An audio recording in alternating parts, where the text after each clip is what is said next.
അവകാശ പോരാട്ടത്തിന് അണിചേർന്ന CPIM long മാർച്ചിന് പ്രവേശനം നിഷേധിച്ച് പാൽഘർ കളക്ടറേറ്റ്. നിവേദനം നൽകാൻ കഴിയാത്ത സാഹചര്യത്തിൽ അനിശ്ചിതകാല സമരം പ്രഖ്യാപിച്ച് ദേശീയ നേതാക്കൾ. 50,000-ലധികം പേർ അണിനിരുന്ന ലോങ് മാർച്ച് അവകാശങ്ങൾ നേടിയെടുക്കാതെ പിന്നോട്ടില്ലെന്ന് സിപിഐഎം പോളിറ്റ് ബ്യൂറോ അംഗം വിജു കൃഷ്ണൻ.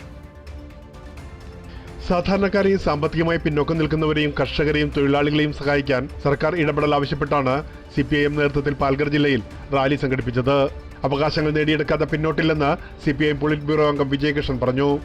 സമീപകാലത്ത് വീണ്ടും കർഷകരുടെ ഭൂമി ഏറ്റെടുക്കാൻ, ആദിവാസികളുടെ വനാവകാശം അട്ടിമറിക്കാൻ വേണ്ടി, തൊഴിലുറപ്പ് പദ്ധതി അട്ടിമറിക്കാൻ, അതിന്റെ ഒപ്പം തന്നെ കോർപ്പറേറ്റ് കൊള്ളക്ക് വഴിയൊരുക്കുന്ന പ്രീപെയ്ഡ് സ്മാർട്ട് മീറ്റേഴ്സ് നടപ്പിലാക്കാൻ വേണ്ടിയുള്ള തീരുമാനമാണ് എടുത്തിരിക്കുന്നത്.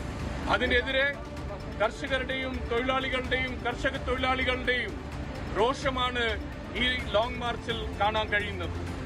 അവരുടെ ആവശ്യങ്ങൾ നേടിയെടുക്കും വരെ ഈ സമരം മുന്നോട്ട് കൊണ്ടുപോകാനാണ് തീരുമാനം. അതേസമയം വൈകുന്നേരത്തോടെ പാൽഘർ കളക്ടറേറ്റിലെത്തിയ ലോങ് മാർച്ച് പ്രതിനിധികൾക്ക് നിവേദനം നൽകാൻ അനുവദിച്ചില്ല. ഈ സാഹചര്യത്തിലാണ് അനിശ്ചിതകാല സമരം പ്രഖ്യാപിച്ചിരിക്കുന്നത്. പ്രേംലാൽ, കൈലി ന്യൂസ്, മുംബൈ.